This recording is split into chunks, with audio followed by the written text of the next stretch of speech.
Bismillahirrahmanirrahim. Assalamualaikum warahmatullahi wabarakatuh. Perkenalkan, nama saya Khairul Umam.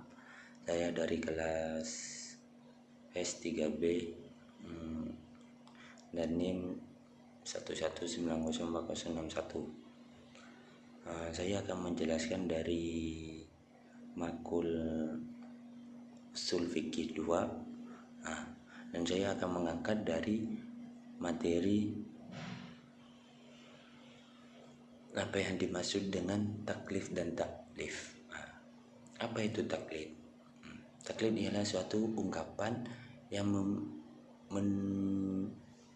mencerminkan sikap seseorang maupun mengikuti orang lain, baik itu pendapat dan perbuatannya, atau sikap seseorang yang mengikuti pendapat orang lain belum tentu tahu dalil-dalilnya. Misalnya seperti kita mengikuti mazhab Imam Syafi'i. Di saat kita berwudu, kita harus mengusap sebagian dari kepala gitu. Adapun kebolehan taklid ialah apa yang telah ditetapkan dengan tidak diharuskan mengikuti mazhab tertentu di dalam permasalahannya, maka dengan demikian ia diperbolehkan adanya taklid.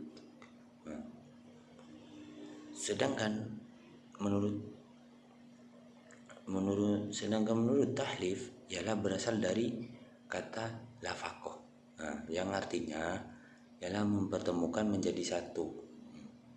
Lafaqoh artinya ialah mempertemukan menjadi satu gitu. Artinya ialah seseorang melakukan suatu perbedaan dengan secara hukum, akan tetapi mencampurkan atau menggabungkan dua pendapat mazhab dan memunculkan pendapat baru gitu. Pendapat baru dari sebuah taklif. Contoh,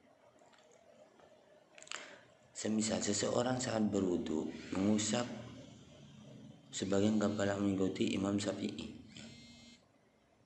Kemudian seseorang tersebut menyentuh anjing karena dia mengikuti mazhab Imam Maliki, sedangkan mengatakan bahwa kalau anjing ini suci, kemudian ia melaksanakan sholat, namun dua mazhab tersebut membatalkan, sebab mazhab dan Imam Maliki saat berwudu mengusap seluruh bagian kepala, sedangkan kalau pendapat Imam Syafi'i itu mengusap sebagian kepala gitu. Sebaliknya menurut Imam Syafi'i, menyentuh anjing itu adalah najis besar. Maka yang dinamakan taklif ialah berbuatannya. Dan taklif seperti ini yang dilarang oleh agama gitu. Jadi dari ulama fikih berpendapat bahwa taklif dilakukan hukum baru atau cabang yang ditetapkan berdasarkan dalil keberadaannya. Mendapatpun permasalahan taklif, akidah dan akhlak dikenalkan taklif. Sementara ulama usul fikih dibagi menjadi 3, ialah hukum yang ditetapkan berdasarkan kemudahan, yang kelapangannya dapat berbeda dengan perbedaan kondisi setiap pribadi. Hukum seperti ini adalah masalah ibadah. 2. Hukum yang didasarkan pada sikap kewaspadaan dan wewenang menghitung dalam hukum ini, biasanya yang dilarang gitu. Yang ketiga, hukum yang intinya mengandung kemaslahatan berbagai bagi manusia. Misalnya ialah seperti pernikahan,